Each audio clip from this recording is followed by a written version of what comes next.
Why do you seem so scared? All I wanted to do was play with you.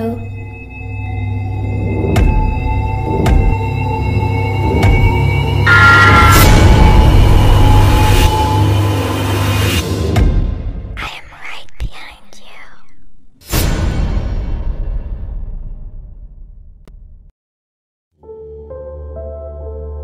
Hello दोस्तों, आप सभी का बहुत बहुत स्वागत है काजल रात इस चैनल पर। और आज मैं आपके लिए लेकर आया हूँ अपने सब्सक्राइबर्स की भेजी हुई 2 बिल्कुल सच्ची भूतिया कहानियाँ। और मुझे उम्मीद है कि आपको ये कहानियाँ पसंद आएंगी। आज के पहले स्टोरी पर आते हैं। पहली स्टोरी जो अब मैं आपको सुनाने जा रहा हूँ वो मेरे ही एक सब्सक्राइबर ने त्रिपुरा अगरतला से भेजी हुई है, पर मेरे इन सब्सक्राइबर भाई ने अपना नाम बताने से मना किया हुआ है। इसीलिए ये स्टोरी मैं आपको एक काल्पनिक नाम लेके बताऊंगा। हेलो दोस्तों, मेरा नाम कल्पक है। मैं त्रिपुरा की राजधानी अगरतला में रहता हूँ।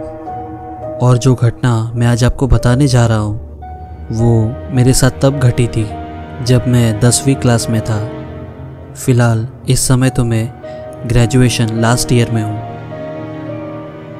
घटना कुछ इस तरह है कि एक बार शाम को मैं मेरे एक दोस्त के साथ गांव के ही एक मंदिर गया था।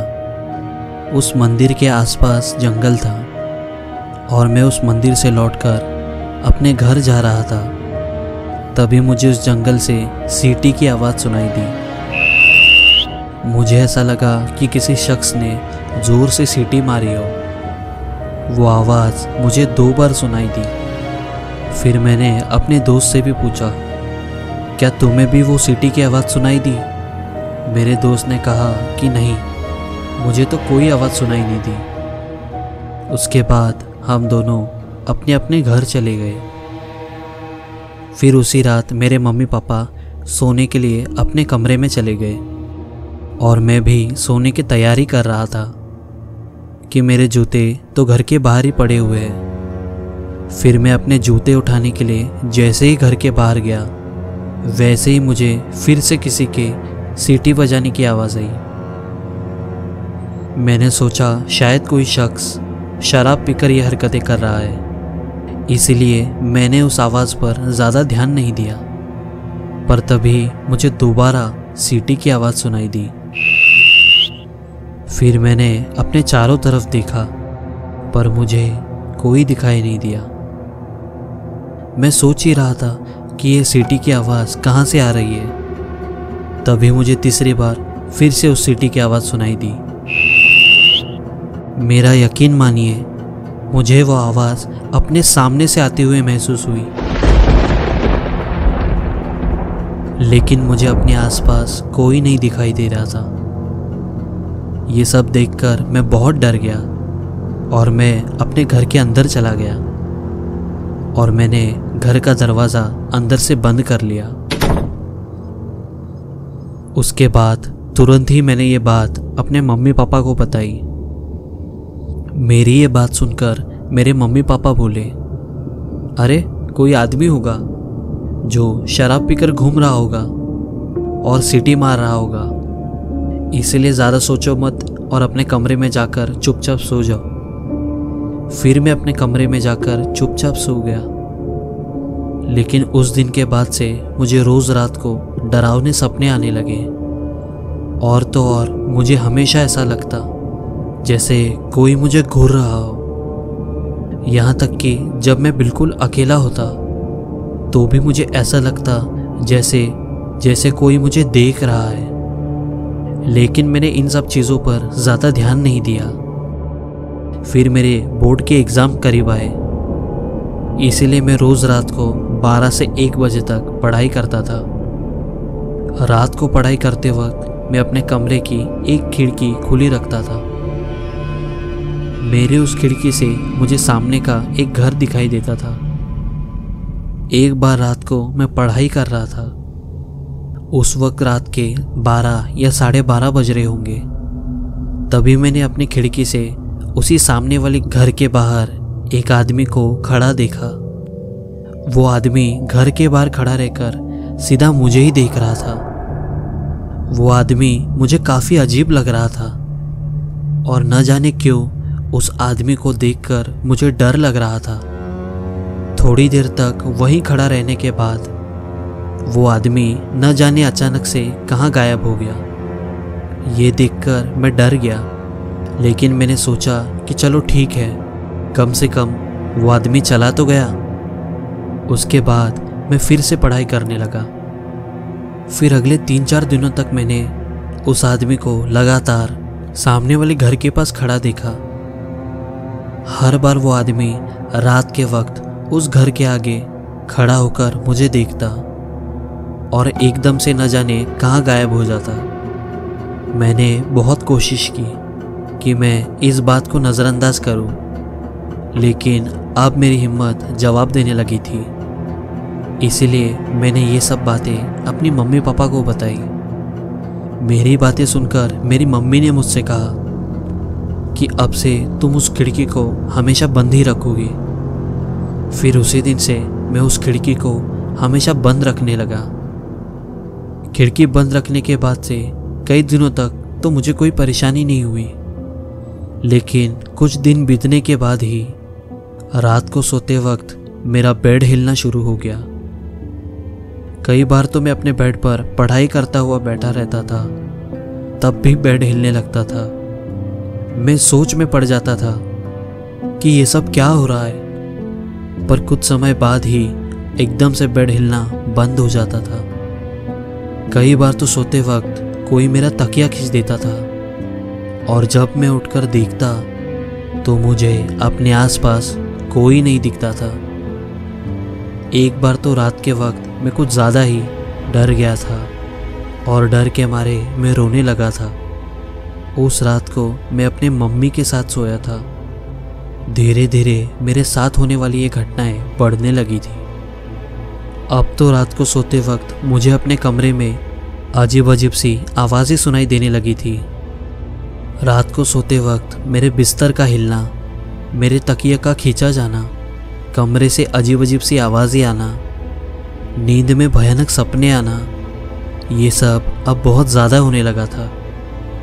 पर सबसे बुरी बात तो ये है कि जब भी मैं ये सब बातें अपने मम्मी पापा को बताता था तो वो बस यही कहते कि ये सब कुछ नहीं होता है, ये बस तुम्हारा वहम है। यहाँ तक कि मेरे घर के किसी भी सदस्य को इस बात पर बिल्कुल भी विश्वास नहीं होता था। मैं बिल्कुल बेबस सा हो गया था। फिर धीरे धीरे मुझे इन सब चीज़ों की आदत सी होने लगी, लेकिन इन सब चीज़ों का मेरे ऊपर बहुत बुरा असर होने लगा था। मैं हमेशा उदास रहता था और मेरी सेहत भी दिन ब दिन खराब होती जा रही थी। फिर इसी तरह से 2 साल बीत गए और 12वीं क्लास के बाद मेरी हालत बहुत ज़्यादा खराब हो गई थी। मैं बिल्कुल बेजान सा हो गया था। फिर मेरी ऐसी हालत देखकर मेरे घर वालों ने मुझे एक बाबा को दिखाया। मुझे देखने के बाद उस बाबा ने जो कहा वो सुनकर मेरे घर वाले दंग रह गए। दरअसल मुझे देखने के बाद उस बाबा ने मेरे मम्मी पापा से कहा कि तुम्हारे बेटे के ऊपर तुम्हारे ही खानदान के किसी शख्स ने जादू टोना करा दिया है। उस बाबा ने यह भी कहा कि तुम्हारे बेटे की पढ़ाई लिखाई से तुम्हारे खानदान का कोई शख्स बहुत जलता है, इसीलिए उस शख्स ने तुम्हारे बेटे के ऊपर जादू टोना करा दिया ताकि तुम्हारा बेटा पढ़ लिख ना पाए और उसकी ज़िंदगी बर्बाद हो जाए। इसके बाद उन बाबा ने मुझे एक तावीज़ दिया जिसको पहनने के बाद से मेरे साथ हो रही वो सारी घटनाएं बंद हो गई और अब धीरे धीरे मेरे हालत में भी सुधार होने लगा है। अब मुझे उम्मीद है कि मैं शायद पूरी तरीके से ठीक हो जाऊं।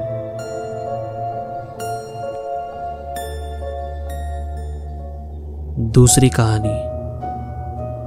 दोस्तों, दूसरी कहानी जो मैं आज आपको बताने जा रहा हूँ वो मुझे कार्तिक नाम के मेरे एक सब्सक्राइबर भाई ने भेजी है और मेरे ये सब्सक्राइबर भाई भी लखनऊ से है। तो आगे की कहानी मैं आपको कार्तिक के पॉइंट ऑफ व्यू से बताऊंगा। हेलो दोस्तों, मेरा नाम कार्तिक है और मैं लखनऊ के इंदिरा नगर इलाके में रहता हूँ। और जो भूतिया घटना मैं आज आपको बताने जा रहा हूँ वो मेरे पिताजी के साथ आज से लगभग 27-28 साल पहले घटी थी। ये घटना मुझे मेरे पिताजी ने ही बताई थी। दरअसल आज से 27-28 साल पहले मेरे पिताजी दैनिक जागरण प्रेस में काम करते थे। मेरे पिताजी की ड्यूटी दोपहर को 2 बजे से रात को 10 बजे तक होती थी। मेरे पिताजी साइकिल से ही आते जाते रहते थे। एक बार की बात है जब मेरे पिताजी रात के 10 बजे प्रेस से छुट्टी करके घर लौट रहे थे, तभी सिकंदराबाद चौराहे के पास उन्हें किसी औरत की जोर से हंसने की आवाज़ सुनाई दी।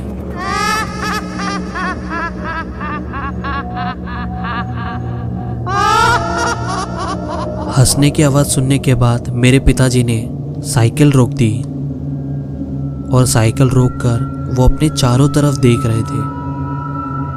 हर तरफ देखने के बाद भी उन्हें वहाँ पर कोई दिखाई नहीं दिया। उसके बाद मेरे पिताजी साइकिल भगाते हुए सीधा घर चले आए। घर आने के बाद भी उन्होंने किसी से भी इस बात का जिक्र नहीं किया। फिर मेरे मम्मी पापा ने साथ में खाना खाया और वो खाना खाने के बाद अपने कमरे में सोने चले गए। उस समय गर्मी का मौसम चल रहा था और उस रात गर्मी भी ज़्यादा हो रही थी। इसलिए मेरे मम्मी ने मेरे पापा से कहा कि मुझे गर्मी लग रही है, मैं छत पर सोने जा रही हूँ, क्या आप छत पर चलेंगे? मम्मी की इस बात पर पापा ने कहा कि नहीं, मैं यहीं सोऊंगा, तुम जाओ छत पर। उसके बाद मम्मी छत पर सोने चली गई। उस समय मेरी मम्मी छत पर अकेले ही लेटी थी। फिर लगभग 10-15 मिनट बाद ही मेरी मम्मी वापस नीचे चली आई और मेरे पापा के पास आकर लेट गई। मेरी मम्मी के छत से वापस आने पर मेरे पापा ने उनसे पूछा कि क्या हुआ, तुम वापस नीचे क्यों चली आई, छत पर क्यों नहीं लेटी? पापा की इस बात पर मेरी मम्मी ने कहा कि छत पर उन्हें पायल की आवाज़ सुनाई दे रही थी। उन्हें ऐसा लग रहा था कि कोई पायल पहनी हुई औरत उनके आसपास चल रही हो। वो आवाज़ सुनकर उन्हें बहुत डर लग रहा था, इसलिए वो नीचे चली आई। मम्मी की इस बात पर पापा ने कहा कि ये सब तुम्हारा वहम है, ऐसा कुछ नहीं होता। इतना बोलने के बाद मेरे पापा मेरी मम्मी की तरफ पीट करके लेट गए। मेरे पापा अभी लेटे ही थे कि तभी मेरे मम्मी ने जोर से चीख मारी।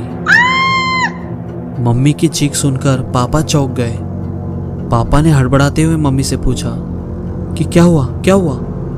तो तभी मेरे मम्मी ने पापा से कहा कि वो देखो, वो देखो।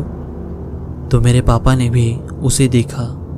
वो एक औरत थी सफ़ेद साड़ी में। उस औरत के बाल चेहरे के आगे बिखरे हुए थे और सबसे डरावनी बात तो ये कि उस औरत की लंबाई तकरीबन 7-8 फुट की थी और वो औरत मेरी मम्मी पापा के बेड के मात्र कुछ ही दूरी पर खड़ी थी। उस भयानक औरत को देखकर मेरे पापा तो कुछ सेकंड तक तो जड़ रह गए। फिर मेरे पापा ने एकदम से बहुत तेज से चीख मारी। फिर मेरे पापा की चीख सुन के मेरे दादा दादी और घर के बाकी लोग उनके पास इकट्ठा हो गए और तब तक वो भयानक औरत न जाने कहाँ गायब हो गई थी। फिर मेरे मम्मी पापा ने घर के सभी लोगों को बताया कि कैसे वो भयानक चुड़ैल मेरे मम्मी पापा के बेड के पास खड़ी थी और कैसे वो अचानक से गायब हो गई। फिर वो पूरी रात मेरे घर वालों ने जागते हुए बिताई और अगले दिन सुबह ही मेरे दादा दादी मेरे मम्मी पापा को लेकर एक ओझा के पास चले गए। फिर मेरे मम्मी पापा ने रात में घटी सारी घटना उस ओझा को बताई। मेरे मम्मी पापा की सारी बात सुनने के बाद उस ओझा ने मेरे पापा से कहा कि कल रात को जब तुम काम से घर लौट रहे थे तो रात में तुम्हें किसी औरत की हंसी सुनाई दी। उस ओझा की ये बात सुनकर मेरे पापा चौंक गए, क्योंकि उन्होंने ये बात किसी को नहीं बताई थी। मेरे पापा कुछ बोल पाते कि उसके पहले ही उस ओझा ने कहा, तुमने जिसकी हंसी सुनी थी वो कोई औरत नहीं बल्कि एक चुड़ैल थी, और वो चुड़ैल तुम्हारे साथ तुम्हारे घर तक पहुंच गई। पहले वो चुड़ैल तुम्हारे पीछे पड़ी थी, लेकिन फिर वो चुड़ैल तुम्हारे बीवी के पीछे पड़ गई, क्योंकि तुम्हारी बीवी गर्भवती है, और अभी वो चुड़ैल तुम्हारे बच्चे को अपने साथ ले जाना चाहती है। उस ओझा की बताई सारी बातें सच थी, क्योंकि उस समय मैं अपनी मम्मी के पेट में था।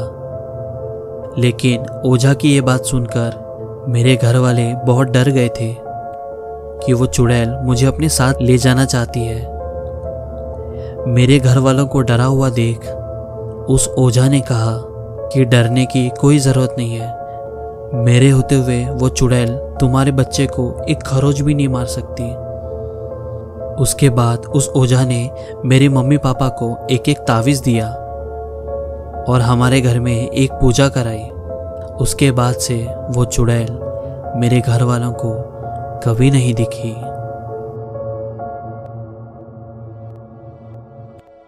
तो दोस्तों, ये कहानी आपको अच्छी लगी तो लाइक मारो, और अकेले डरने में क्या मज़ा, अपने दोस्तों को शेयर करो और उन्हें भी डराओ। और